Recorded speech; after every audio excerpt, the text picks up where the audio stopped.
Во денешниот дневник на ТВМ ќе гледате. Расте интересот за туристичко-угостителските струки.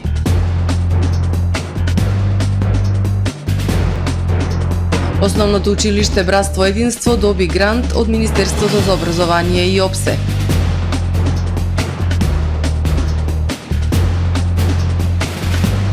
Вап цигарите не се помалку штетни од класичните цигари.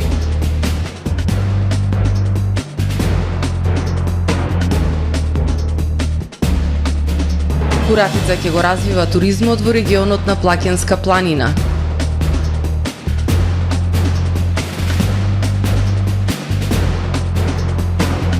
Во понеделник ќе се прска против комарци. Со дневникот започнуваме повременската прогноза. Останете со нас. Трпе Инвест ви донесува метео на ТВМ.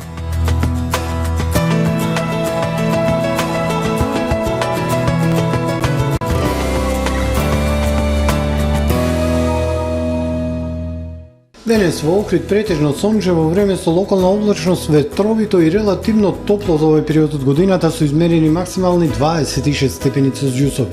Попладне локално развојна нестабилност која може да донесе дожд, грмотевици, како и локално поројни врнежи и услови за невреме. Утре на северна и североисточна Европа, како и на делови од централна и источна Европа, сончево со локална облачност и топло време. Во останатите делови од стариот континент облачно и нестабилно со врнежи од дожд, грмотевици и локални појави на невреме. На Балканскиот полуостров во сабота умерено облачно и нестабилно време, ке има врнежи од дожд, грмотевици и пад на температурите. На крајниот југ од полуостровот сончево со локална облачност, максималните дневни температури од 22 до 32 степени Целзиусови. Во Македонија во сабота, во утринските и предпладневните часови сончево со локална облачност и топло време, попладне нестабилност која ќе донесе умерено облачно и нестабилно време со дожд, грмотевици и поројни врнежи и услови за појава на невреме. Минималните температури од 9 до 18, максималните од 22 до 30 степени. Во Охрид во сабота во првата половина од денот сончево со локална облачност, а попладне нестабилно со дожд и грмотевици и појава на невреме, ќе дуva слаб северозападен ветер, минималната 13, дневната 24. Во Охрид во недела и понеделник не очекува умерено облачно и нестабилно време со дожд, ветер и пад на температурите. Локални услови за пообилни врнежи од дожд и невреме, минималната 13, дневната 22 односно 19.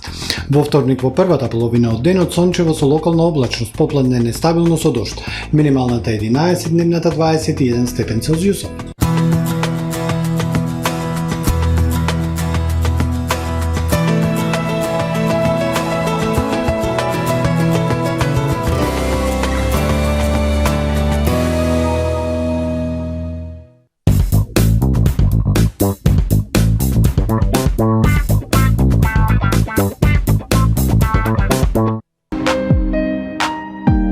Ресторан Далга.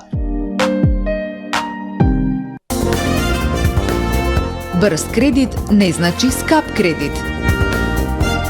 Да, добро слушнавте. Аплицирајте за најповолните онлайн кредити со износи од 10.000 до 180.000 денари и рок на отплата до 30 месеци. За повеќе информации посетете не во центарот на Охрид или аплицирајте веднаш на manimax.mk. Manimax, ваш доверлив финансиски партнер. Тамаро е 25 години охридски водечки лидер и препознатлив бренд. Обуките од менаџерскиот тим се доказ за максимална посветеност кон вработените. Тамаро Холдингот се грижи за организацијата и на време пренесените информации кои отсликуваат тимската работа. Секој успех на вработениот е успех и на компанијата. Маркетите располагаат со производи со висок квалитет од секакви брендови по одлични цени. Вкусните печива од Анабела пекарата се веќе омилен појадок на многу потрошувачи во Охрид. Анабела кујната услужува голем број на потрошувачи и компании.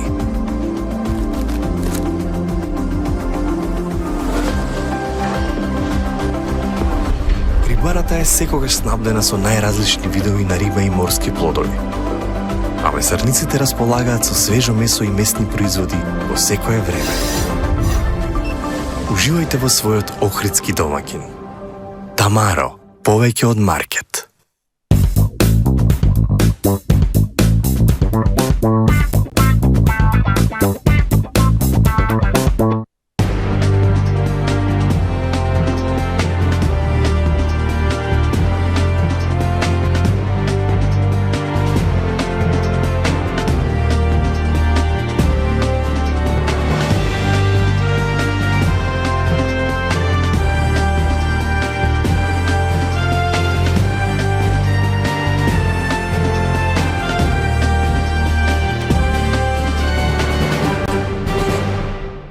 Добар ден, прво издание на Дневникот на ТВМ. Расте интересот за туристичко-гостителските струги. Учениците се повеќе се одлучуваат за стручно образование. Во Угостителското училиште Ванчо Питошевски за учебната 2023-2024 година се очекува да се запишат повеќе ученици од лани. Регионалниот центар за угостителство и туризам Ванчо Питошевски добива и комплетно нов современ изглед. Завршува реконструкцијата на ученичкиот дом, а продолжува реконструкцијата на училиштето. Расте интересот за средно стручно образование. Согласно потребите на пазарот на трудот, учениците се повеќе се одлучуваат за стручно квалификување. Во Угостителското училиште Ванчо Питошевски во Охрид за учебната 2023-2024 година се очекува да се запишат повеќе ученици од лани. Денес тоа се најдефицитарните кадри во земјава. Учениците покрај теорија имаат и пракса, настава во хотелско-угостителските објекти на брегот на Охридското езеро, каде стекнуваат вештини и знаења за професионален развој.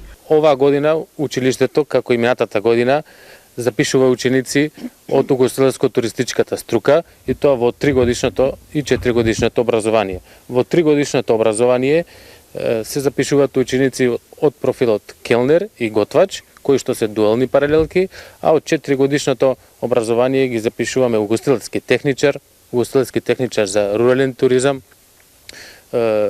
хотелско-туристички техничар и техничар за настани анимации. Тоа се профили кои што се со 4-годишно образование. Ако во минатото келнер и кувар беа неплатени и неценети професии, денес сликата е сосема поинаква. Тоа се најбараните профили во земјава, но и во регионот, а веќе се и добро платени. Последните години во овој регион има голем недостаток од угостителско-туристички сектор, меѓутоа и самите готвачи и келнери добиваат своето место на пазарот на трудот и се надевам дека во иднина ќе станат уште поценети, побарани како кадри и ние како училиште ќе придонесеме во тој развој и унапредување на туризмот, односно со пласирање на што поголем број на работна сила, кој што ќе одговара на самите потреби на стопанството. Регионалниот центар за угостителство и туризам Ванчо Питошевски во Охрид има и сопствен ученички дом, каде за учениците има бесплатно сместување и храна. Во состав на училиштето на регионалниот центар Ванчо Питошевски, значи се наоѓа и ученичкиот дом, кој што располага со 120 кревети, односно 120 места, каде што учениците може да престојуваат користејќи ги услугите на домот и тоа бесплатно во однос на сместување, храна, 3 оброци, со воспитувачи кои што се грижат за учениците постојано. Тоа е една голема предност. Регионалниот центар за угостителство и туризам Ванчо Питошевски добива и комплетно нов современ изглед. Завршува реконструкцијата на ученичкиот дом, а продолжува реконструкција и на училиштето. Нов покрив, дограма, фасада, столарија, внатрешно уредување на кабинетите со нова најсовремена опрема. Нови успеси на основното училиште Братство единство од Охрид. Училиштето доби грант од Министерството за образование и наука и ОПСЕ за спроведување на заеднички наставни и воннаставни активности на ученици од различно етничко потекло кои следат настава на различни наставни јазици. Основното училиште Братство единство од Охрид е едно од 14 училишта во земјава што добија грант од Министерството за образование и наука и ОПСЕ за спроведување на заеднички наставни и воннаставни активности на ученици со различно етничко потекло кои следат настава на различни наставни јазици.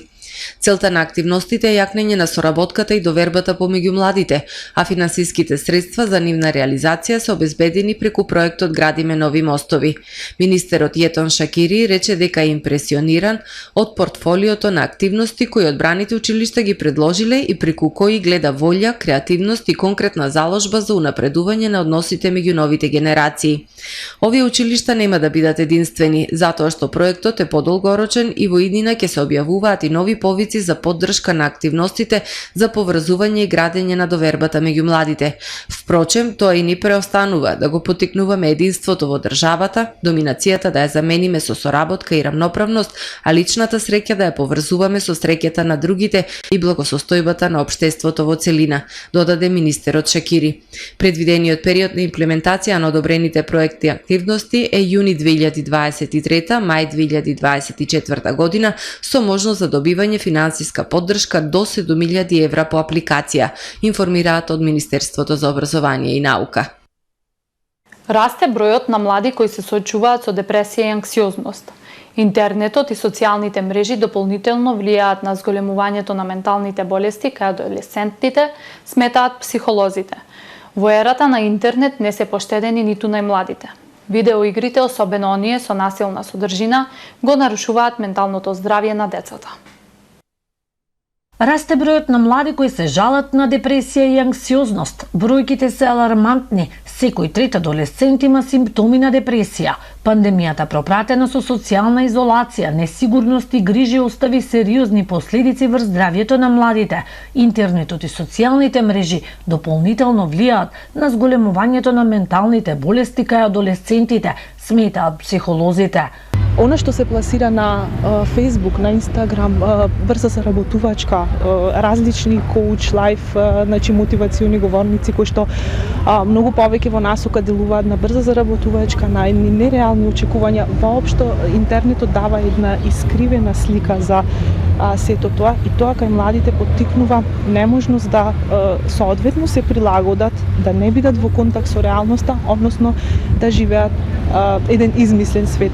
Во ерата на интернет не се поштедени ниту најмладите. Потребно е да се ограничат видеоигрите со насилна содржина, кои го нарушуваат менталното здравје на децата. Видеоигрите кои што се со насилна содржина, во секој случај сметам дека треба навистина да се ограничат, затоа што се покажа дека се негативен модел на однесување како кај младите, првенствено значи кај младите дечиња, многу повеќе да се читаат едукативни содржини.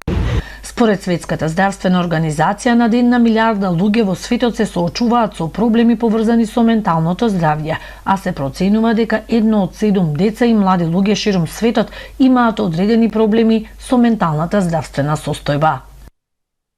Куратица ќе го развива туризмот во регионот на Блакенска планина. Проект за зголемена економска активност на младите и жените од руралните заедници.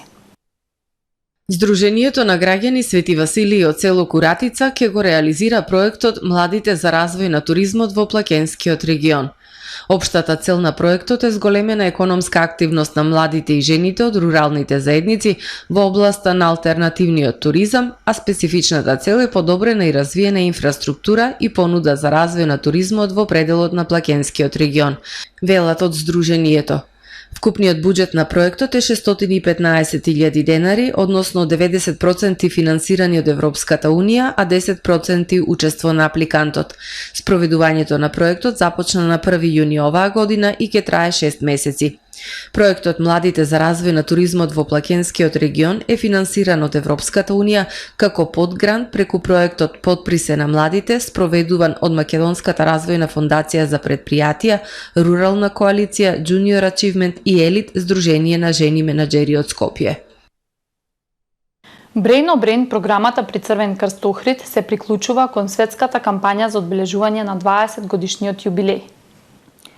Одбележувањето на 20 годишниот јубилеј ќе биде под мотото за позитивно ментално здравје кај децата, за што Охридскиот центар ќе организира Brain o Brain прошетка, пешачење со причина на 11 јуни недела со старт во 10 часот од градскиот плоштад Свети Климент Охридски, а ќе се пешачи до мостот кај Билјанин извори. Ги покануваат сите досегашни Brain o Brain генијалци, родителите и сите оние кои се грижат за своето позитивно ментално здравје да се придружат во пешачење со причина и одмор од електронските уреди. На едно 4-члено семејство во земјава во мај годинава за задоволување на основните потреби за живот му биле потребни 49.025 денари, информираа од Сојузот на синдикати на Македонија. На едно 4-члено семејство во земјава во мај годинава за задоволување на основните потреби за живот му биле потребни 49.025 денари, информира од Сојузот на синдикати на Македонија.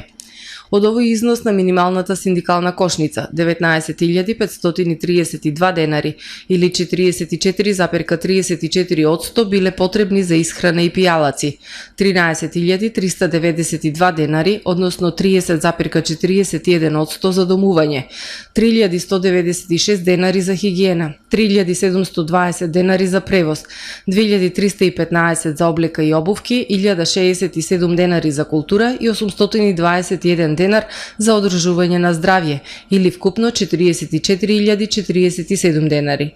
Кога на износот на минималната синдикална кошничка ќе се додадат 4.977 денари, или 11,3% за трошоците на животот, односно инфлацијата, се доаѓа до 49.025 денари, посочуваат од Сојузот на синдикати. Нагласуваат дека просечната исплатена нето плата по вработен во март годинава изнесува 34.925 денари. Нападнато лице со метален предмет на улица Караорман, стружанец физички нападнал полициски службеници. Следува билтенот на СВР Охрид. На 8 јуни околу 23 часот во СВР Охрид било пријавено дека на паркинг на улицата Караорман во Охрид две лица физички со метални предмети го нападнале лицето СД од Охрид. СД бил пренесен во специјалната болница Свети Еразмо во Охрид, каде што му биле констатирани тешки телесни повреди. Увид бил извршен и се превземаат мерки за расчистување на случајот. На 8 јуни во 22 часот и 10 минути на улица Железничка во Охрид, полициски службеници од СВР Охрид го лишиле од слобода 20-годишниот ВГ од Струга, затоа што физички нападнал полициски службеници кои извршувале службени дејствија. Лицето било задржано во полициска станица, а за настанот бил запознаен јавен обвинител. По документирање на случајот против него ќе биде поднесена соодветна пријава. На крај од локалниот дел од Дневникот уште една сервисна информација. Од општина Охрид информираат дека во понеделник ќе се прска против возрастни форми на комарци. Дезинсекцијата ќе се врши на површина од 500 хектари на територијата на општина Охрид. Во продолжение да ги погледнеме и вестите од светот. Покренато е обвинение во Федералниот суд против поранешниот американски претседател Доналд Трамп за погрешно ракување со класифицирани документи пронајдени при претрес на неговиот имот на Флорида. Трамп се соочува со најмалку 7 обвиненија, вклучително и заговор за попречување правда, изјавија извори за ABS News. Американското министерство за правда се очекуваше да објави обвинение од 7 точки пред историско појавување на Трамп на суд следната недела во средината на претседателската кампања во 2024.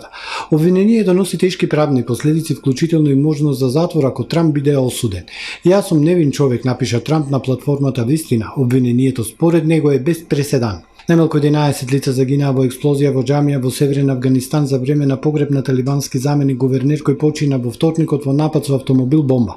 Министерството за внатрешни работи соопшти дека повеќе од 30 лица се повредени во експлозија во Бадакшан, провинција на крајниот север која граничи со Кина и Таџикистан. Милитантите на Исламската држава ја презедоа одговорноста за нападот во кој загина заменик гувернерот. Илјадници луѓе се евакуирани од неколку стамбени згради во кинескиот град Тианџин, откако на улиците почнале да се појавуваат пукнатини. Според експертите, пукнатините се предизвикани од подземни шуплини, некои дури и длабоки по 1300 метри кои најверојатно колабирале поради се поголемото експлоатирање на подземните гасови и геотермалните води во околината.